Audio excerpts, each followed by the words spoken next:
नमस्कार, मैं हूं निकिता और आप देख रहे हैं सत्यहिंदी.com। चलिए एक नजर डालते हैं अब तक की सुर्खियों। भारत जोड़ो यात्रा का आज 34वां दिन है और आज 11 अक्टूबर को यात्रा कर्नाटक के हट्टीकोटे से शुरू की गई, जो कि शाम के समय सिद्धपुर चित्रदुर्ग में समाप्त होगी। कांग्रेस की भारत जोड़ो यात्रा 7 सितंबर को तमिलनाडु के कन्याकुमारी से शुरू हुई थी और अब यात्रा कर्नाटक में है। वहीं लोगों में यात्रा को लेकर काफी उत्साह देखने को मिल रहा है और इसका प्रमाण है बारिश में भी यात्रा का ना रुकना, जिस पर कांग्रेस नेता राहुल गांधी का कहना है कि वर्षा हो रही है, लेकिन वर्षा इस यात्रा को नहीं रोक पाई। तूफान या ठंड इस यात्रा को नहीं रोक सकते हैं। इसके साथ ही राहुल गांधी ने कहा कि नदी जैसी यह यात्रा कन्याकुमारी से कश्मीर तक जाएगी और इस नदी में आप नफरत और हिंसा का कोई अंश नहीं देखेंगे। इसमें केवल प्यार और भाईचारा ही होगा, क्योंकि यही भारत का इतिहास है और यही उसके डीएनए में है। कांग्रेस अध्यक्ष पद की रेस में शामिल पार्टी के वरिष्ठ नेता मल्लिकार्जुन खड़गे ने सोमवार को पश्चिम बंगाल की प्रदेश कांग्रेस कमेटी के प्रतिनिधियों के साथ बैठक करने के बाद कहा कि अगर मुझे मौका मिला तो मैं उन सभी बातों को पूरी तरह से लागू करूंगा जो उदयपुर घोषणा में प्रस्तावित हैं। खड़गे ने आगे कहा कि 50% सीटें केवल 50 साल से कम उम्र के लोगों को दी जाएंगी, महिलाओं, एससी, एसटी और ओबीसी के लोगों को दी जाएंगी और मैं यह भी सुनिश्चित करूंगा कि कोई व्यक्ति किसी भी पद पर 5 साल से ज्यादा समय के लिए ना रहे। यह मेरा वादा है। इसके साथ ही उन्होंने सार्वजनिक क्षेत्र के उपक्रमों के विनिवेश के लिए केंद्र की भारतीय जनता पार्टी सरकार की आलोचना की। उन्होंने दावा किया कि ऐसे फैसलों के कारण बेरोजगारी दर में वृद्धि हुई है और रुपए में कमजोरी आई है। दिल्ली की आम आदमी पार्टी के मंत्री सत्येंद्र जैन को बेनामी संपत्ति के मामले में सोमवार को दिल्ली हाई कोर्ट से बड़ी राहत मिली है। सुप्रीम कोर्ट के आदेश अनुसार हाई कोर्ट ने जैन के खिलाफ बेनामी एक्ट के तहत कार्यवाही को बंद कर दिया है और जैन फिलहाल मनी लॉन्ड्रिंग के मामले में जेल में बंद है। बता दें, बेनामी लेन देन संशोधन अधिनियम 2016 के तहत कार्यवाही शुरू करने के खिलाफ जैन और अन्य द्वारा कोर्ट में याचिका दर्ज की गई थी, जिसकी सुनवाई करते हुए न्यायमूर्ति यशवंत वर्मा की बेंच ने यह आदेश दिया।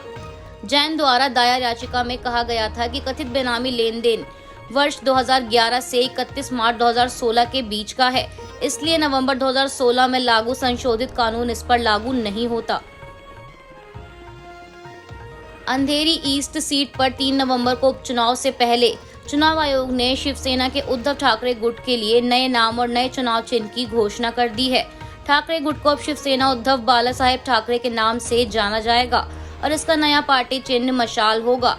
इसके अलावा चुनाव आयोग ने कहा कि मुख्यमंत्री एकनाथ शिंदे के नेतृत्व वाले गुट को बाला साहेब की शिवसेना यानी बाला साहेब की शिवसेना कहा जाएगा। वहीं शिंदे गुट को अभी तक पार्टी का चुनाव चिन्ह आवंटित नहीं किया गया है, क्योंकि चुनाव आयोग ने पार्टी से और विकल्प देने को कहा है। बता दें, शिंदे गुट ने अपने लिए चुनाव चिन्ह के रूप में त्रिशूल, उगता सूरज और गदा का प्रस्ताव दिया था, जिसे आयोग ने अस्वीकार कर दिया है। वहीं इससे पहले सोमवार को ठाकरे गुट ने शिवसेना के चुनाव चिन्ह और नाम को जब्त किए जाने के चुनाव आयोग के फैसले के खिलाफ दिल्ली हाई कोर्ट का रुख किया था। भाजपा सांसद प्रवेश साहिब सिंह वर्मा के विवादित भाषण ने एक बार फिर हंगामा खड़ा कर दिया है। उत्तर पूर्वी दिल्ली के दिलशाद गार्डन में एक सार्वजनिक कार्यक्रम के दौरान वर्मा ने अपने समर्थकों को संबोधित करते हुए एक समुदाय विशेष के पूर्ण बहिष्कार का आह्वान कर दिया। उन्होंने कहा कि वे सब्जियां और मांस बेचते हैं, उनसे सामान खरीदने की जरूरत नहीं है। हमें एमसीडी से कहना चाहिए कि अगर उनके पास लाइसेंस नहीं है तो उन्हें बंद कर दें।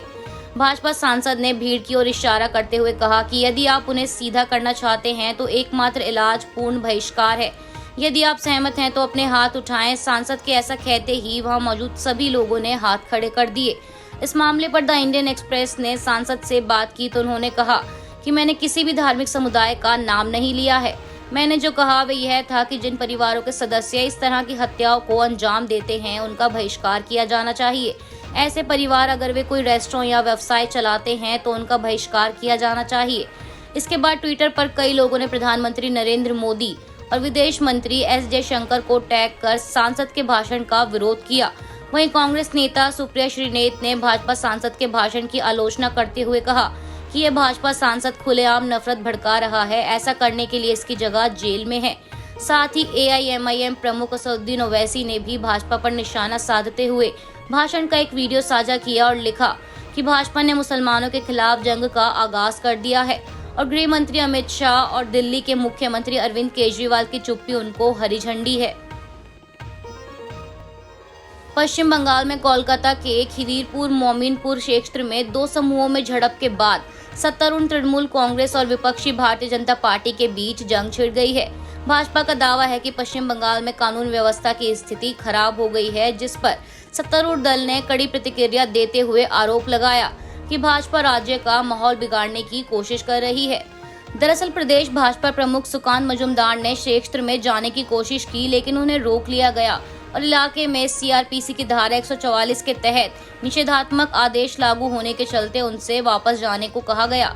पुलिस के एक वरिष्ठ अधिकारी ने कहा कि उन्हें समझाया गया कि वहां धारा 144 आदेश लागू है, लेकिन वह वहां जाने पर अड़े रहे, जिस वजह से सुकांत मजूमदार को बाद में गिरफ्तार कर लिया गया और उन्हें लाल बाजार पुलिस मुख्यालय लाया गया, जिसके बाद शुभेंदु अधिकारी ने मजूमदार की गिरफ्तारी के खिलाफ भाजपा का विरोध दर्ज कराने के लिए पश्चिम बंगाल विधानसभा से राजभवन तक का मार्च निकाला। अधिकारी ने कहा, हम अपना विरोध दर्ज कराने के लिए राज्यपाल के पास आए थे। मुख्य विपक्षी दल के प्रदेश अध्यक्ष के साथ व्यवहार करने का यह तरीका है। राज्य सरकार स्थिति को नियंत्रित करने में पूरी तरह से विफल रही है। वहीं भाजपा पर पलटवार करते हुए तृणमूल कांग्रेस के वरिष्ठ नेता सौगत राय ने कहा कि स्थिति को नियंत्रित करने के लिए पुलिस ने सभी जरूरी कदम उठाए। राय ने कहा, उपद्रवियों को गिरफ्तार कर लिया गया है और सुकांत मजूमदार वहां जाकर घृणा भरे भाषण देने के अलावा क्या करेंगे। भाजपा राज्य के माहौल को खराब करने की कोशिश कर रही है। भाजपा को हर घटना का राजनीतिकरण करना बंद करना चाहिए। उत्तर प्रदेश के पूर्व मुख्यमंत्री, पूर्व रक्षा मंत्री और नेताजी के नाम से प्रचलित मुलायम सिंह के निधन पर देश और प्रदेश में शोक की लहर है। मुलायम सिंह यादव का पार्थिव शरीर कल ही उत्तर प्रदेश में उनके पैतृक गांव सैफई पहुंच गया। इस दौरान अंतिम दर्शन के लिए बड़ा जनसैलाब भी उमड़ा। उनका अंतिम संस्कार आज 11 अक्टूबर को सैफई में 3 बजे किया जाएगा। वहीं कल सीएम योगी आदित्यनाथ ने वहां पहुंचकर पुष्प चक्र चढ़ाकर मुलायम सिंह को श्रद्धांजलि दी। बता दें, उत्तर प्रदेश सरकार ने मुलायम सिंह के निधन पर 3 दिन के राजकीय शोक की घोषणा की है। वहीं बिहार में भी राजकीय शोक की घोषणा की गई है। आज के लिए बस इतना ही। बाकी की खबरों के लिए बने रहिए सत्यहिंदी.com पर।